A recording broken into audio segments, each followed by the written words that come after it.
What's up, you jackwagons? I am Speed Fury, and I am back with part 6 of What If I Was in the Pokemon anime. Now, last we left off, Drax had not only arrived in Paldea with Ash and the rest of their group, including Brock and Misty, who had now returned to the group, but Serena finally got her first Pokemon, being Sprigatito, as well as catching a shiny Ralts. Now, not only did that happen, but Drax also, for the first time in his life, sort of found a girlfriend for himself. Now, normally this wouldn't really be that big of a deal. But you see, the multiverse has many ways of making sure that certain things stay the same throughout different realities, regardless of what's going on. In this case, regardless of the fact that his name is Drax, he is still an alternate version of myself, and thus an alternate version of Speed Fury. And an alternate version of Speed Fury cannot exist without having Rainbow Shock at his side. Rainbow Shock is Speed Fury's girlfriend. And of course, this resulted in Drax's girlfriend actually being a Pokemon-human hybrid, who was a descendant of one of the very few people who married a Pokemon, making her part human, which was actually very obviously known. And just like Rainbow Shock, she is just as crazy and just as very what's the word? Yandere-ish. Even down to having the hammer. It's not as rocket-powered as the original Rainbow Shocks, but it's still a hammer. So what's next for our heroes in the story? Well, let's find out. When Drax woke up the next morning with Spectraline still clinging onto him like a koala bear, he walked out of the room, once again with Spectraline still holding onto him, and somehow still asleep at the same time, even though he was walking upright. Somehow she was lighter than he thought she would be.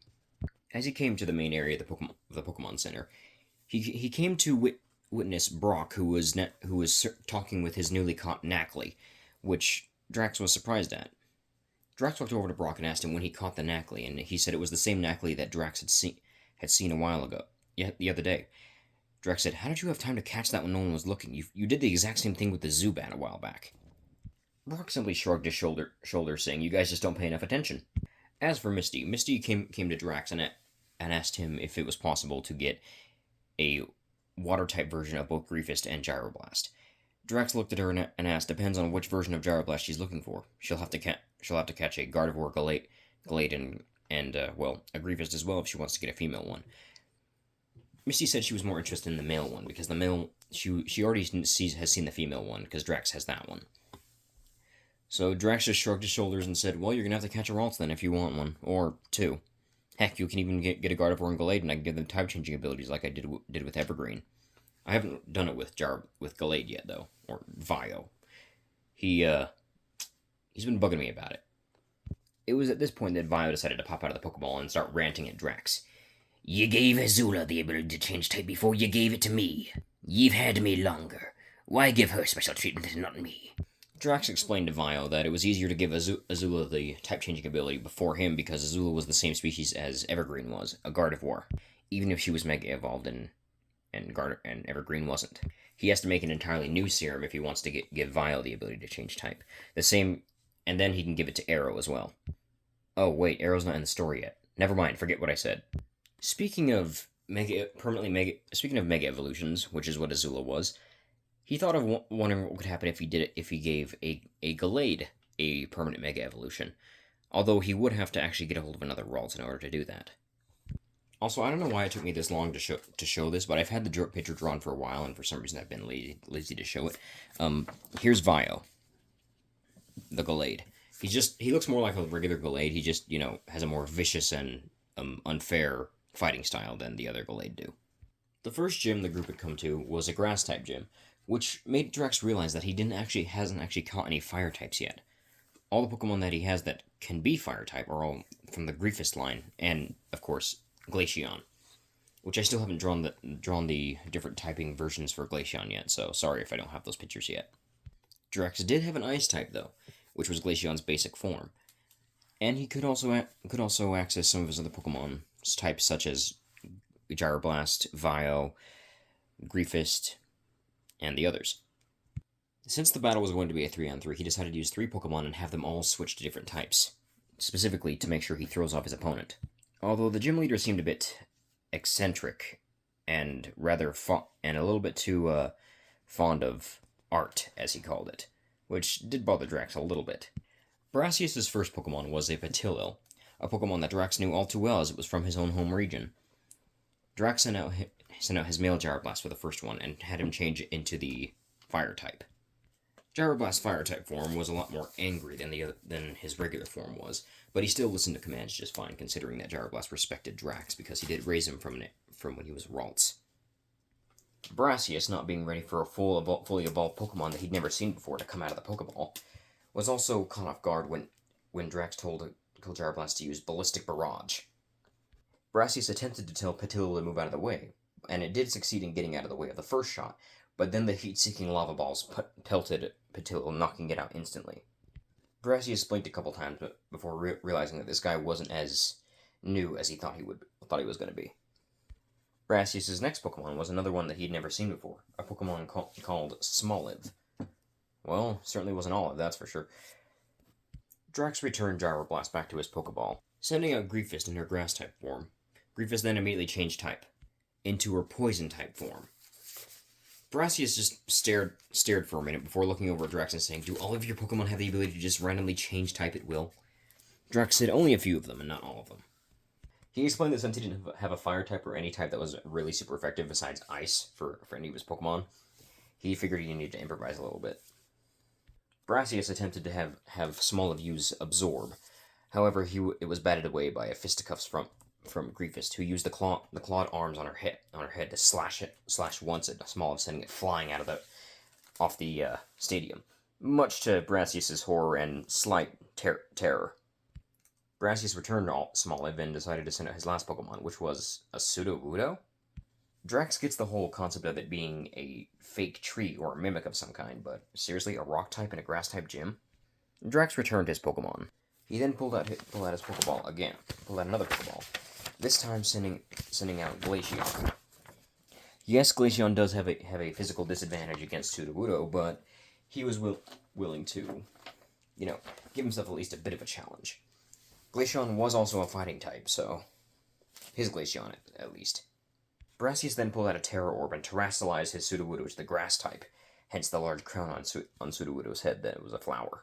"Oh, that's what he was doing," said Drax. "Well, two can play at that game."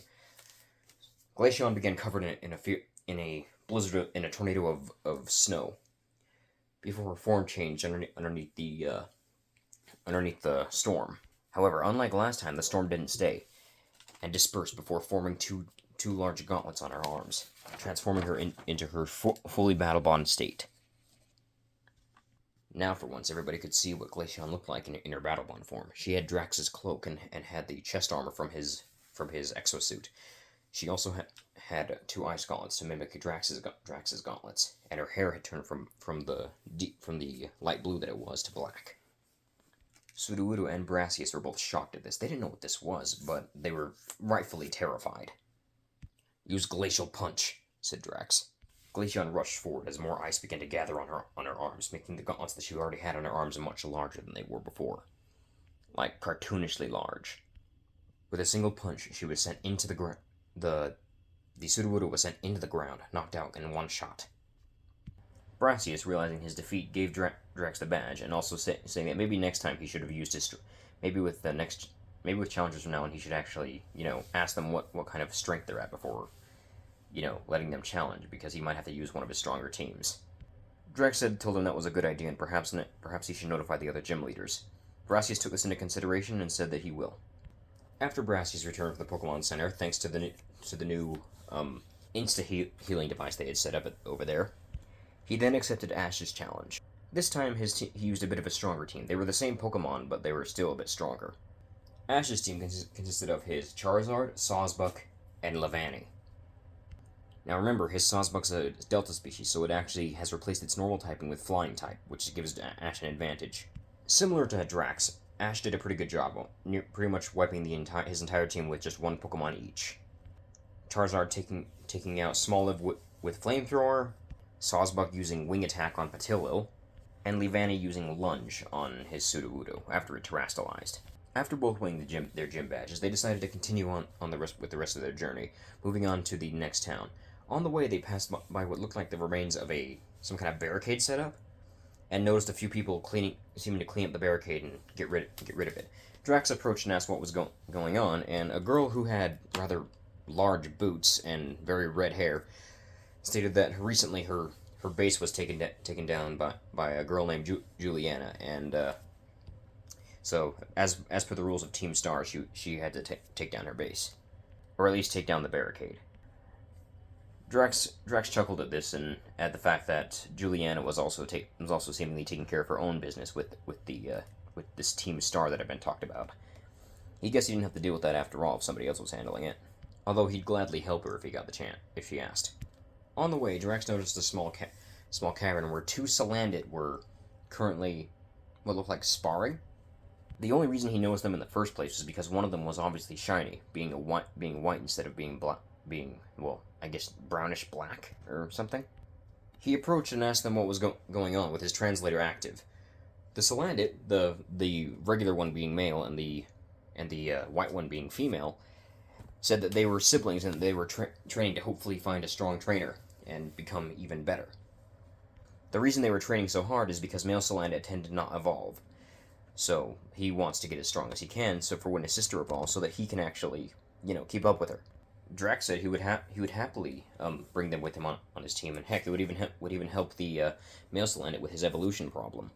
He already has his newly caught Zarina, who needs more opponents that are more along her strength, besides Zorwa and Meowth, who are both still kind of way stronger than her because of how long they've been around. Drax also stated that he has been actually needing to catch fire type or a poison type because he needs more diversity in his team besides all the Gardevoir line he's got. And since Salandit were both fire and poison, that fits 2 slots for him already. Drax then learned that the next gym was an electric type gym, and he also remembered that the only ground types he technically had were the ones that could change into a ground type. Realizing this, he decided to let Ash take this challenge, but he was going to go somewhere else to see if he can find a ground type to catch. This resulted in the group splitting up into two separate groups. The former Team Rocket gang, Misty and Elisa, following Drax, while Brock and Serena stayed with Ash. As they began traveling, they came to a small city named Midali? Drax believed that's what it was called, but he wasn't interested in the gym there at the moment. It was a normal type gym, and he could take on that one later with one of his fight with Griefus or something, because Griefus was already a fighting type. But what he was looking for here was a ground type, hopefully. And he managed to find one, although it looked very familiar and also strange at the same time. He first saw it and said, "Wait a second, shiny Tentacool aren't brown." Then he looked closer and realized that maybe it wasn't a Tentacool. As the Pokemon noticed him, it began running away with its tentacles. Drax, realizing this, jumped on Miraidon to hopefully catch up with it, hitting it in the back of the head with a Pokeball at the last second and catching it instantly. Thankfully, he had stocked up on some quick balls. He then released the Pokemon, it now being known as Toedscool. This was a first for Drax. He'd never seen a Pokemon look-alike like this before, although it was pretty fast on land, so it could be useful to him. He asked the Pokemon what its typing was, and it said ground and grass. He asked the Toedscool if he was interested in evolving, and if not, he could actually help him improve himself without evolving. The Toedscool said he had no interest in evolving, as his evolved form, which was Toedscruel, was rather slow compared to him. Drax said that was fair, as he was better at training faster Pokemon anyway. He then began training his Pokemon, with Toedscool specifically going up against Zarina, as they were both Pokemon that relied on their legs for a lot of their fighting. Toedscool, from the training, became very quick. In fact, he became so fast that he was able to actually keep up with Miraidon while going at full speed. Zarina, noticing how well the new member of the team was improving while she was still kind of at the same level, decided to go to Drax and ask him about that human-Pokemon hybrid serum thing. Drax at first denied her, but she explained that how her waist kept getting in the way of her speed, making it harder for her to actually move around, and as well as getting her stuck in certain areas. Drax, is actually seeing some logic in this, agreed to this, and this was the first time he actually willingly agreed to turning a Pokemon into a human-Pokemon hybrid. Zarina's new form had her hair being a bit shorter than it was before, although she was a bit taller. Nearly as tall as Drax. She was still shorter than him, though, because, Zarina's already kind of a short Pokemon as is.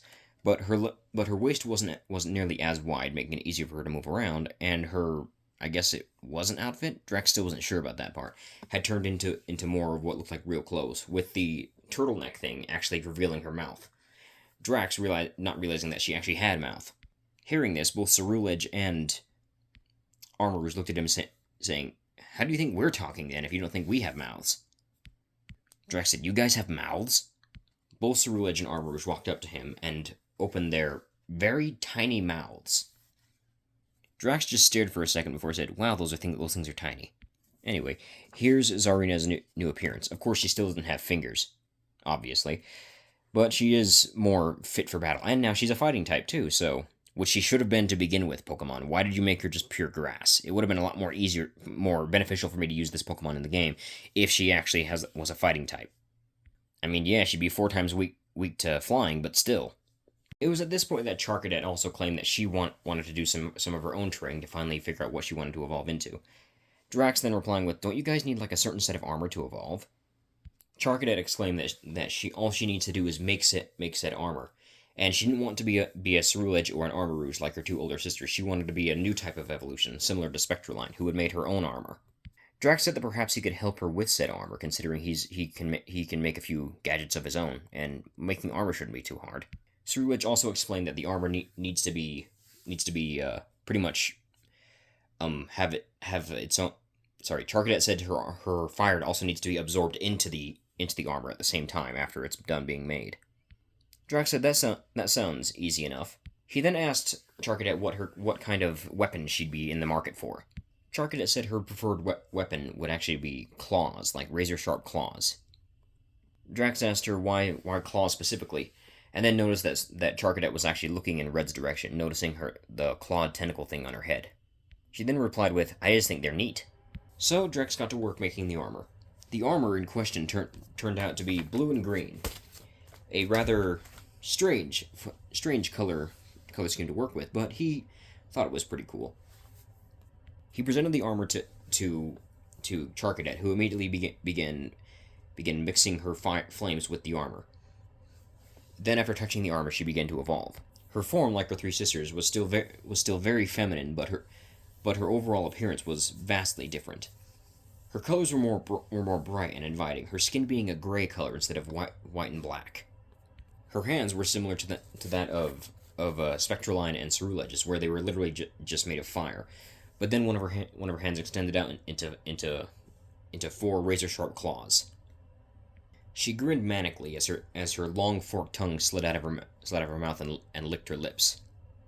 Oh, this is way cooler than I thought it would be, she said. She was now fire grass type. As for her name, she went with the name Azurage, a combination of Azul, which is a Spanish for blue, I think, and Savage, which is, claws are a very savage weapon. Also, Drax questioned if all of them had the long forked tongue. He knew that Spectraline's tongue was long. It wasn't forked, but it was very much colorful, and for some reason tasted like Skittles. He'd rather not talk about how he found that out. Azurage said that the forked tongue was because she was a grass type, and because it was meant to match those of reptiles that could be found in the wild. She opened her mouth again, revealing her also sharp fangs, which also came from the wild. Drax gave her a thumbs up, glad that she actually enjoyed her new evolution. It was then that Toadschool decided to square up with Azurage. Azurage taking the challenge with pride, and they both immediately began going at it, with Azurage using her claws to try and swipe at him, while Toadschool was using his legs to do some form of, I guess, kickboxing and other things, even though he didn't have hands. It was more along the lines of him kicking, and he was rather quick, so he was hard to hit. And due to his small frame, he was also very, very agile. Cerulege and Armor Rouge, as well as Spectraline, then came over to Drax and said he should make more armor in case they came across any other Charcadet that wanted their own special evolution.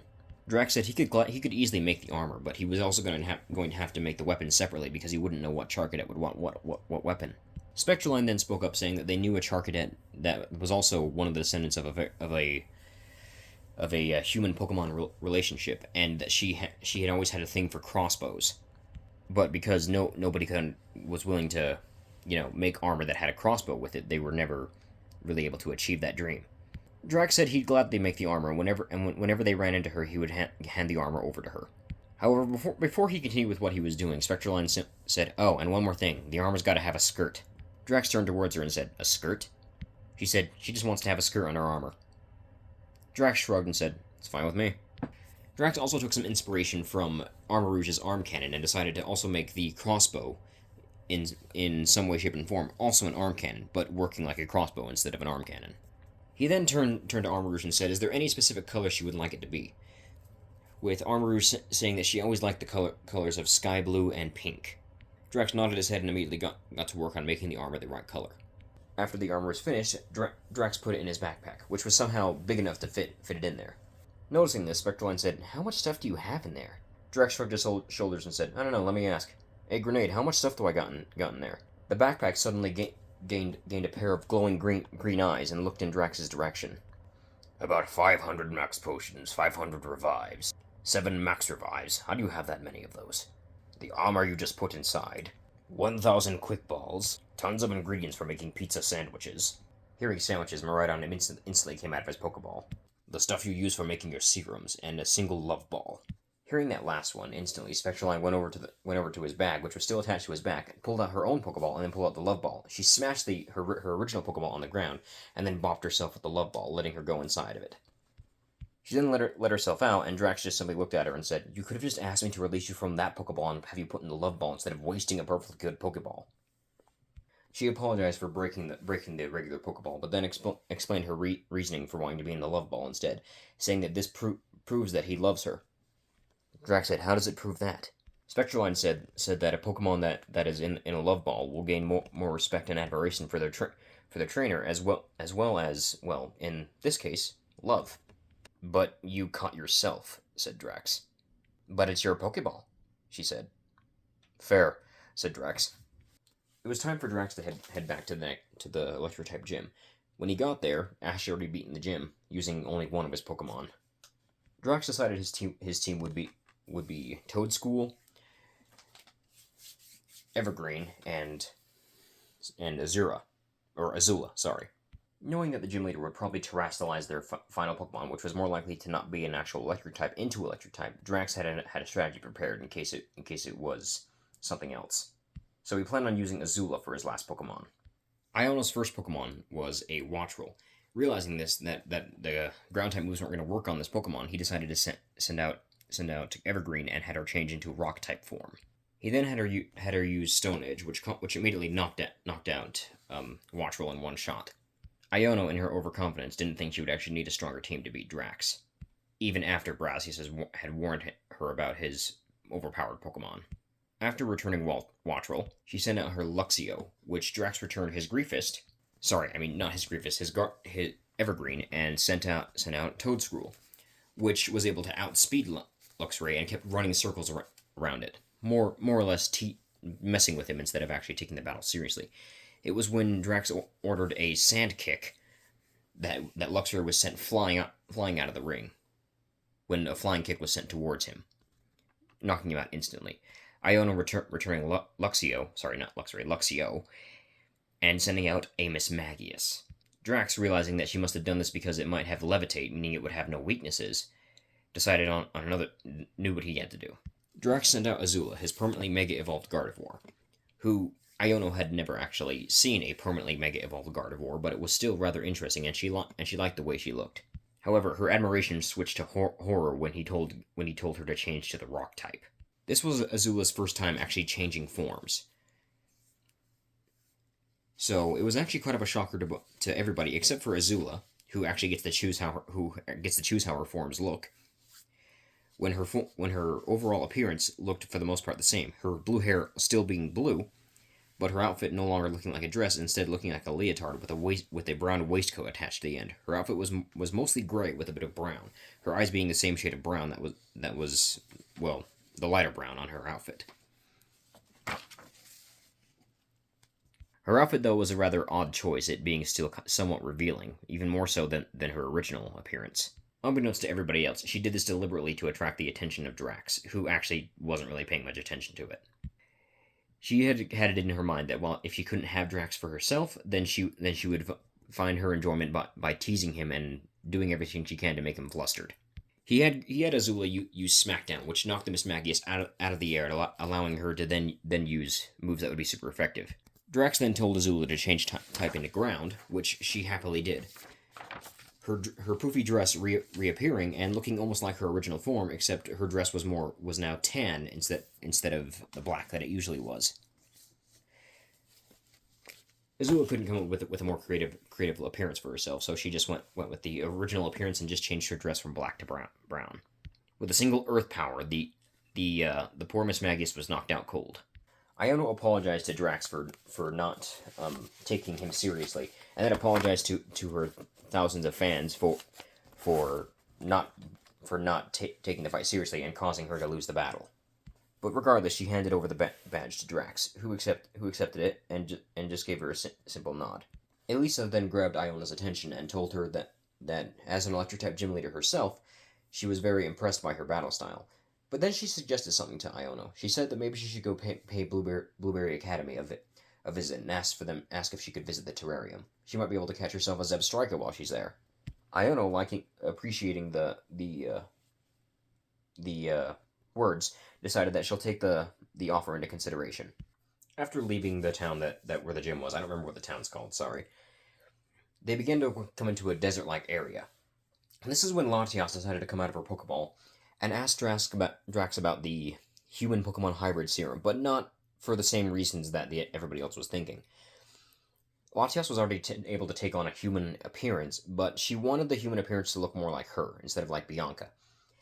And so she wondered if it was possible to make a serum that did affect her in the way that the other Pokemon that took the serum were affected, but only when she would transform into her human disguise form. Drax said that this may involuntarily turn her human disguise form into more of a human Pokemon hybrid, and if she was sure about that. Latias said it was fine because it could also give her a way to hide the fact that she was a legendary Pokemon from people, because she would look like a different Pokemon to them. Drax, actually seeing the logic in this one as well, for the second time in his life that he ever thought he would do, agreed to making a customized serum for Latias. Although it would take him a couple of days because he didn't know what he would need some DNA strands from Latias, as well as figuring out how to make it only take effect when she was in her human disguise form. It was then that they met up with Arven, who had showed them that he had found the next Titan that they were going to have to take down. Drax, remembering that this Titan was a Steel type, decided to bring out one of his newer Fire type Pokemon. That being Azurage. Azurage was very excited to finally fight her first Titan, and the fact that she actually got to fight a Titan in general.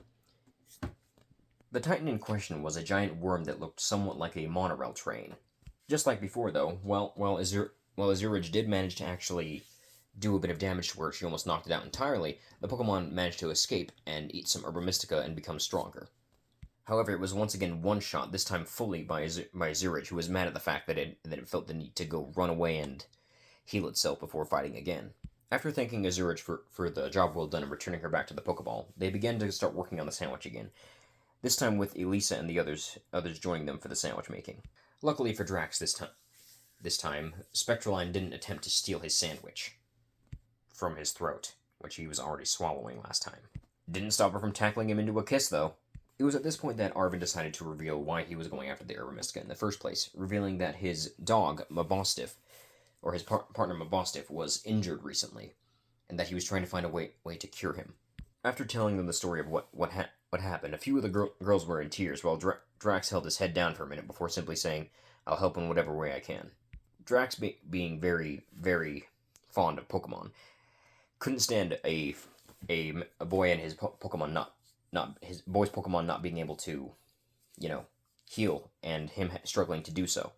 But he was also in very what's the word? It was very inspiring to see Arven trying his best to find a way to heal his best friend. Drax told Arven to notify him of whenever he comes across the next Titan, and he'll be there as fast as he can. Arven thanked Drax for the sentiment, and even Elisa offered to help as well. But now their next stop was the Pokemon Zapapico. I mean, not the Pokemon, the town Zapapico. But that is for next time. I will see you in the next video.